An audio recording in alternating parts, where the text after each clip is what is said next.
Tula is the hometown of the President of the Yemen Arab Republic, General Al-Hamdi.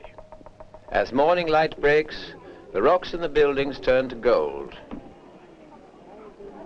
Formerly a palace, this building is now the army headquarters, and one wonders if they still chew cat in the luxurious moufrage on the upper floor.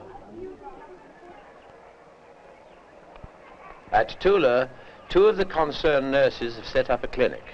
Like novices for some religious order, their young assistants wear traditional dresses of black. Frances O'Connell and Elizabeth Lane are many kilometers rough journey from the team in Sana'a and seemingly the other side of the world from their fellow countrymen back in Ireland. Each day, children and others arrive at their clinic. Children may be malnourished without necessarily being hungry. Their parents have come to expect diseases as a way of life. And whilst they gratefully accept the cures of modern science, they have little understanding of the precepts on which such remedies are based. Francis and Beth try to help them to understand and to learn. Their work is shared by a Yemeni doctor who visits the clinic regularly. The two girls live together on the same premises as their clinic, sharing the tough realities of everyday life.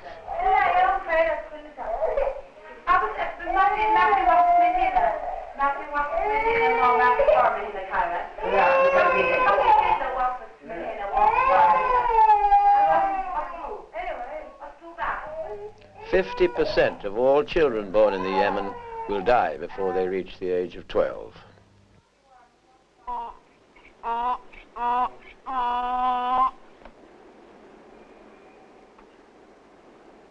Here, as nowhere else, nature keeps a delicate balance. This high mortality rate amongst children is never called into question. It is simply accepted as the will of Allah. In life, there are no such things as birth certificates, and in death, there are no such things as death certificates. There will be no coffin. The body will be simply wrapped in a shroud and laid in the earth. If oil or minerals lie beneath the ground of this land, they lie dormant. There is no easy path to riches for those in the Yemen, as with other Arab countries. But the earth that swallows up life also gives it back in another form.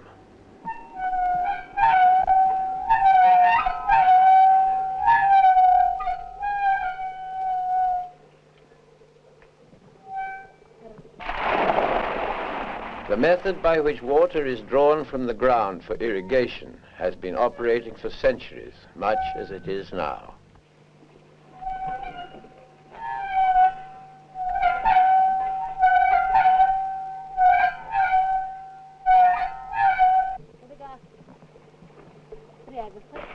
The woman prepares the camel's meal as carefully as though it were that of her husband.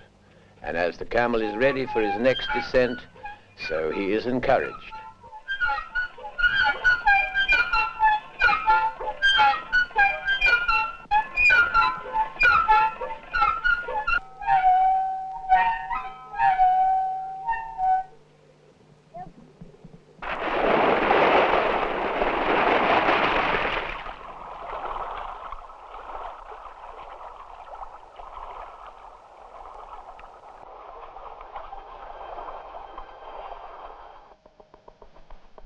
Traveling westwards towards the Tahama desert, great mountains and fertile valleys unfold themselves.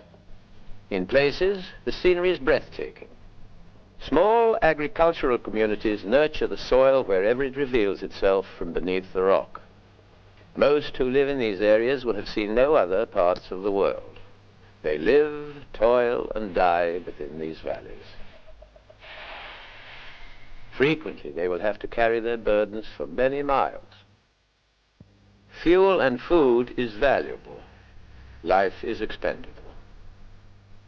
Here, man finds his true perspective, and it is no coincidence that from such a landscape sprang the inspiration and conception of the world's great religions.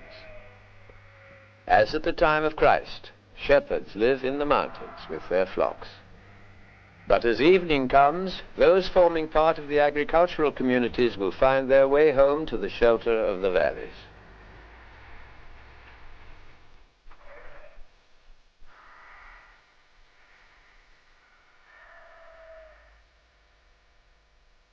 The mountains reach out to the desert, and the desert sweeps on to the sea. The red